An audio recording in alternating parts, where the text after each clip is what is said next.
pratiquement du jour au lendemain. Je me suis retrouvé sans revenu, pas de couverture acédique, plus de chéquier, la carte bancaire bloquée, une caution bancaire de 120 000 €. Donc c'est vrai que dans cette situation sans fortune personnelle, ou du moins limitée à 3 000 à 4 000 €, la première chose qui me traverse l'esprit, moi, c'est j'élabore le scénario de mon suicide, quoi. Ça passe vraiment par ce truc-là. C'est quand je regardais le clip tout à l'heure de présentation de l'association, ça me ramenait en arrière et j'avais encore des émotions du passé. Dans un deuxième temps, je prends des médicaments, donc je me fais traiter par mon médecin, et puis je dis à ma femme que je veux divorcer. Parce qu'en fait, je sais plus où je suis, je sais plus qui je suis paumé, je suis en vrac. Et puis ma femme me dit, bah non, on va pas divorcer, on va écrire le tome 2 de notre existence ensemble. Alors là, ça remet bien les pendules à zéro. Ok, merci. Je ne fais que témoigner d'une expérience que j'ai vécue, rien d'extraordinaire, c'est juste une expérience. Après, on n'est pas égaux devant les expériences. C'est qu'est-ce que l'on fait de ce que l'on vit. Dans mon quotidien aujourd'hui, moi je ne savais pas que la vie que je vis aujourd'hui existait. Dans ma vie d'avant, il y avait des hauts, il y avait des bas, j'ai vécu cette petite mort, cette renaissance-là, avec un point énorme ici, et ma vie d'aujourd'hui. Donc cette mécanique, je dirais, que moi j'assimile à la théorie des chaos, parce que toute proportion gardée. J'ai cherché pendant 8 ans auprès d'experts APM ou de scientifiques de haut niveau à comprendre ce qui avait pu m'arriver pour modéliser en fait ce truc-là et le transmettre à des systèmes humains, qu'on soit 1, 2 ou 10. Donc aujourd'hui, je passe mon temps à transmettre aux gens cette mécanique qu'on va appeler la résilience chez l'être humain, mais qui marche à tous les coups, quoi, qui permet à un individu ou à un groupe de développer et exploiter des trésors, des potentiels internes impensables. Donc ma vie aujourd'hui, c'est ça. Dans ma vie d'avant, cette période chaotique, là, d'échec, j'étais dans une espèce de... Je sais pas après quoi je courais, en fait. Je courais après la notoriété pour récolter, faire des choses et me réaliser. En fait, je passais par... Et cet échec, ça m'a permis d'inverser complètement cette mécanique, de me centrer sur moi, de qui je suis, de faire grâce à qui je suis, puis en fait, l'avoir, il vient tout seul. Donc il y a eu un changement de paradigme énorme. Et il n'y a pas besoin de faire pour être. C'est joli. Mais j'ai été là-dedans jusqu'à 40 ans, et aujourd'hui, je suis de l'autre côté, dans le monde entrepreneurial local, on va dire, où j'avais des retours, des échos assez violents, en fait, sur ce qui m'était arrivé. Et par rapport à cette résilience, moi j'ai quand même mis une dizaine d'années à accepter finalement et à oser en parler comme j'en parle aujourd'hui. Parce qu'en fait, on voit que c'est long, hein, quand Philippe parlait de 7 ans en France, effectivement sans accompagnement spécifique. Alors il y a le rebond matériel, entrepreneurial, mais psychologiquement, alors effectivement, moi mes séquelles elles sont bien planquées par contre. Hein. C'est encore plus dur, on vous dit que vous avez rien, tout va bien, alors que moi ça se voit, donc au pire on me dit que je me suis cassé la jambe au ski. En ce moment c'est plus la plage, mais c'est ça. On est dans la même dynamique, hein, je le sens, c'est un front commun en fait. Quand c'est pas visible, effectivement, ça peut être plus complexe à expliquer, en tout cas aux personnes à l'entourage. Expliquer, je sais pas s'il faut chercher à expliquer. C'est comme ça, et non, je pense pas. De toute façon, c'est quand même une expérience un petit peu rare, sans vouloir, tout en étant humble. Donc, parler de votre expérience à quelqu'un qui connaît pas le monde de l'entrepreneuriat, du redressement judiciaire, moi j'en ai 2 à mon palmarès, à 7 ans d'intervalle, bon, c'est rare quand même. Donc, parler de quoi? C'est un beau palmarès. Ouais. En fait, moi, ma nature, c'est pas de voir le verre à moitié plein, c'est de le voir complètement plein. En même temps, c'est dangereux. Donc, c'est vrai que j'avais tendance, mais c'est ma nature qui est comme ça, à dire comment ça va, Pascal? Bah, ça va, quoi. Et on pouvait même presque me reprocher, de toute façon, Pascal, il dit tout le temps que ça va. Oui, donc, de toute façon, il va s'en sortir aussi. Comment? Il va s'en sortir, puisque ça va. La preuve. Ah oui, même si ça a mis quelques années. S'en sortir, je sais pas, mais moi ça me va. Ouais.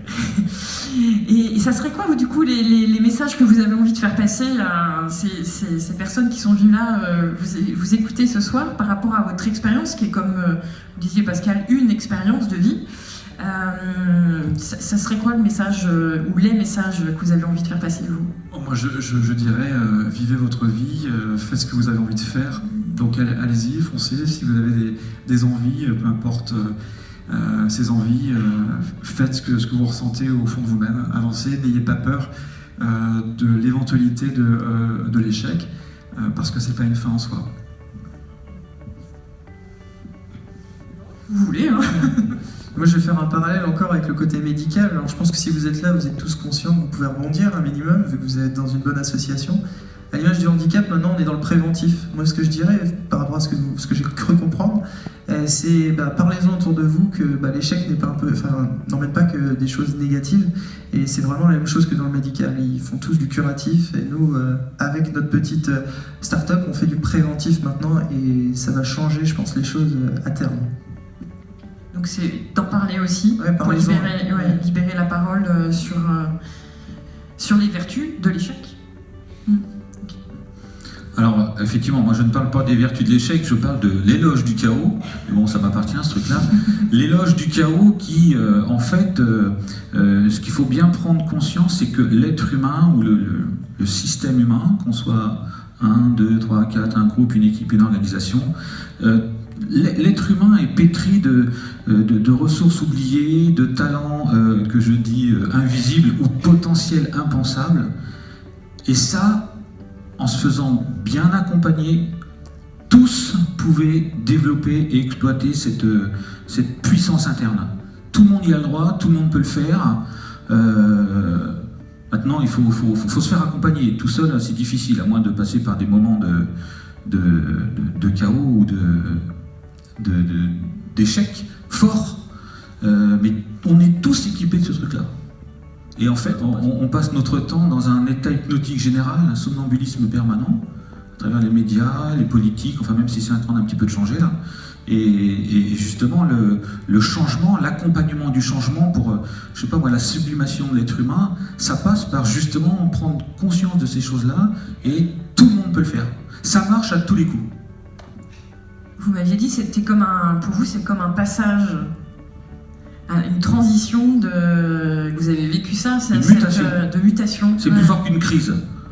Alors après, bon, je ne vais pas rentrer dans mon sujet, mais il y a des notions de fractal à prendre en considération, suivant l'angle avec lequel on regarde ça, mais au niveau de l'humanité, en ce moment, on vit une mutation, c'est pas une crise. Ce qu'on a vécu, nous, c'est à l'échelle de la résilience, voilà, et puis bon, c'est une mutation. Il y a un avant, il y a un après. L'après, il est mieux et on ne reviendra jamais en arrière. L'après, il est mieux. Bravo, merci. Il y avait ma vie d'avant, les hauts, les bas, cette petite mort, cette résilience, c'est ma vie d'aujourd'hui. Et tout en haut, là, après, je sais pas, moi, une petite année de travail sur moi, d'introspection, j'étais dans mon jardin et je réfléchissais au sens que je donnais à ma vie, comment j'allais avancer, etc. Et j'ai vécu une expérience énergétique très, très, très, très étrange pour moi, dans notre culture, où pendant une dizaine de secondes, j'ai pris une espèce de douche énergétique qui m'a traversé le corps, de la tête aux pieds. Et là, je me suis dit, je suis moi. Je suis devenu Pascal Lefebvre. Avant, j'étais dans le paraître, je ne m'en rendais pas compte. Donc voilà ce que c'est pour moi l'alignement.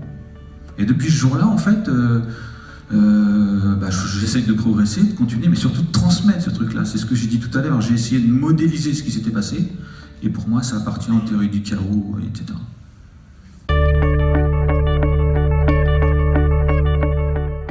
Je vais dire, ce qui ne tue pas rend plus fort.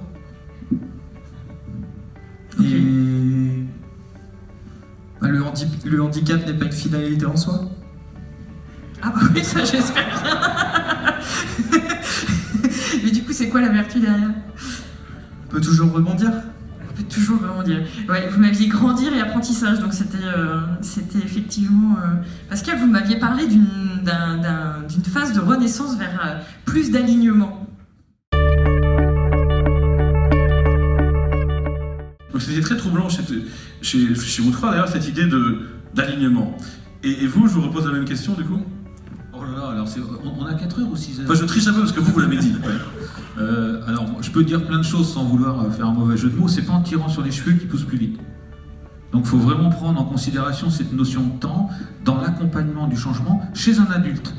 Hein, on parle d'andragogie, on ne parle pas de pédagogie, parce que ça ne fonctionne pas du tout pareil. Bien sûr, ouais. Il faut apprendre à l'autre à détricoter dans sa tête ce qu'il a mis en ordre depuis qu'il est né, pour qu'il retricote dans une autre direction qu'il va trouver lui-même. Donc il faut du temps pour faire ça. Il y a des protocoles, il y a des outils, il y a des approches. Donc ma vie d'aujourd'hui, moi, mais je ne savais même pas que ça existait de vivre ce que je vis, et ma vie d'avant, je ne savais même pas que j'étais à côté de moi. Et vous savez, quand on vous écoute, on a l'impression que vous avez eu de la chance d'échouer, au fond, même si ça a été dur. Ouais. Parce qu'autrement, vous seriez resté cet Ouais, être. d'accord. Ouais, mais Maintenant, je dis ça. ouais, mais est-ce que maintenant, avec le recul, vous seriez d'accord avec l'idée qu'en fait, ce sentiment de l'échec, au fond, vous disait la vérité? C'est-à-dire que si vous le viviez comme ça, il y avait quelque chose à entendre de votre talent, de votre aspiration, de votre désir. Auquel cas, il faudrait peut-être aider les gens, parce que c'est trop violent de leur dire « tu dois pas te sentir en échec », parce qu'ils se sentent en échec. Peut-être qu'il faudrait plutôt dire, enfin c'est une proposition, ton sentiment d'échec, il est peut-être trop violent, mais il a quelque chose à te dire, et si tu l'entends, peut-être que tu vas réussir. Oui, alors moi je suis complètement d'accord avec ça. Dans la théorie, c'est comme ça que ça fonctionne. Dans la pratique, c'est pas comme ça qu'on le vit. Parce que quand c'est trop. Et je pense que pour moi c'était trop. Après, on n'est pas égaux dans ce truc-là, mais c'est complètement ça. Par contre, mon ressenti, mes perceptions, mes sensations dans cette période chaotique, qu'est-ce que je fais de ça? Mon esprit n'était pas suffisamment lucide, ma tête n'était pas suffisamment froide pour comprendre, pour réfléchir. D'accord. Mais c'est ça, par contre. Pour moi, l'accompagnateur, il est là justement probablement pour ça. Merci beaucoup.